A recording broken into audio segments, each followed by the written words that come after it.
ملتكم بعد إذ نجانا الله منها وما يكون لنا أن نعود فيها إلا أن يشاء الله ربنا وسع ربنا كل شيء علما على الله توكلنا ربنا افتح بيننا وبين قومنا بالحق وأنت خير الفاتحين.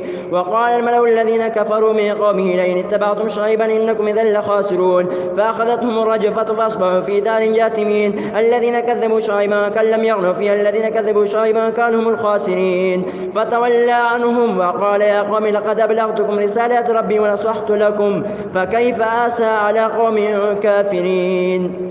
وما أرسلنا في قرية من نبي إلا أخذنا أهلها بالبأساء والضراء لعلهم يضرعون ثم بدلنا مكان السيئة الحسنة حتى عفوا وقالوا قد مس آباءنا الضراء والسراء فأخذناهم بغتة وهم لا يشعرون. أفأمن أهل القرى يأتيهم بأسنا بياتا وهم نائمون أو أمن أهل القرى يأتيهم بأسنا ضحى وهم يلعبون. أفأمنوا مكر الله فلا يأمن مكر الله إلا القوم الخاسرون. أولم يهد للذين يرثون الأرض من بعد أهلها أن لو نشاء وأصبناهم بذنوبهم ونطبع على قلوبهم فهم لا يسمعون. تلك القرى نقص عليك من أنبائها ولقد جاءتهم رسلهم بالبينات فما كان الله ليظلمهم ولكن كانوا أنفسهم يظلمون. ثم بعث